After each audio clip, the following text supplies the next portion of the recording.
Thankfully for me, the Comrades trailer is a lot more speculation and simple observation, so I don't have to squint at things frame by frame like a nerd. And the footage is direct capture, so it's actually watchable. Before we start, keep in mind that there are 6 sigils not yet in the game, 5 of which we don't know anything about. They are the Wise, which we do know has the Dragoon jump ability, the Clever, the Mystic, the Fierce, the Conqueror, and the Father. First thing we see is the glaive punching an animal, which is a pretty outdoorsy Canadian thing to do in certain circumstances, but it's also indicative of a new weapon type, or possibly a sigil ability.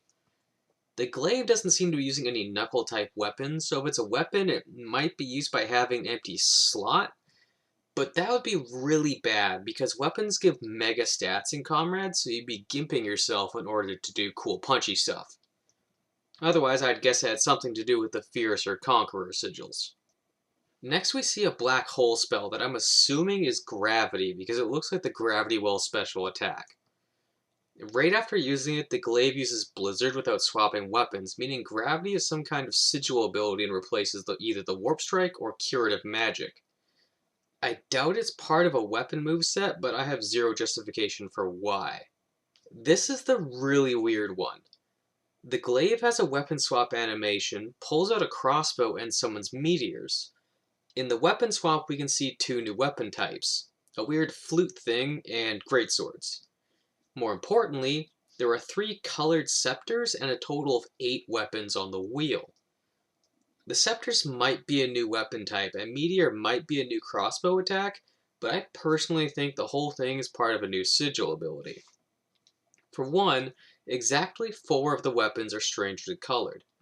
The scepters are obviously colored after the 3 elemental spells and have that translucent effect, but the bow is an ethereal white rainbow thing that kind of looks like phantom swords when they have that glassy texture.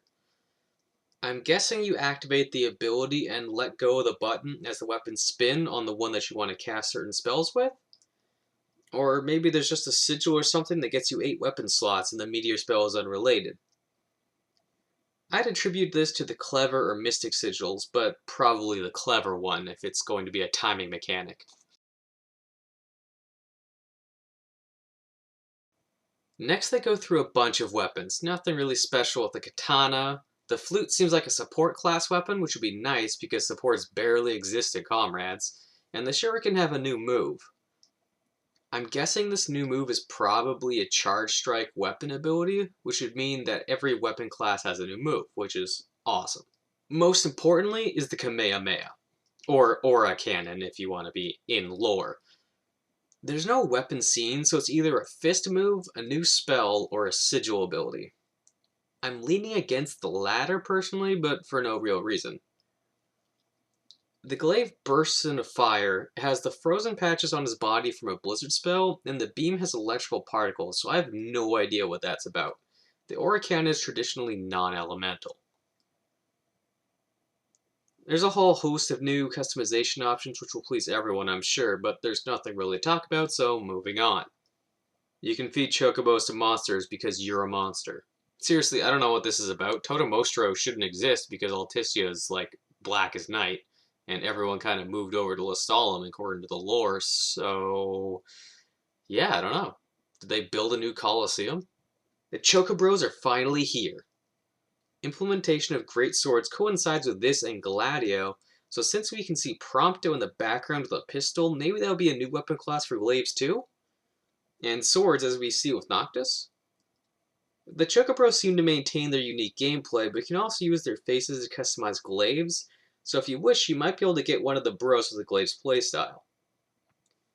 We also don't know if the Chocobros will have their own missions and can only be truly playable there, as the trophy data suggests that we'll each have at least one quest with them, but that trophy might be for the main game.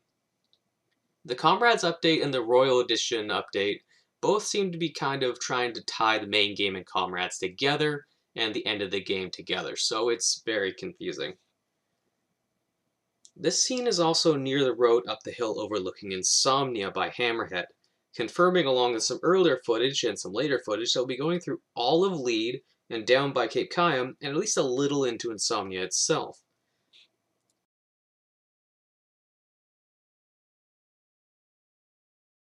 There's also a brand new Ifrit fight, which we can tell because he has new attacks never before seen, and he still has his chair.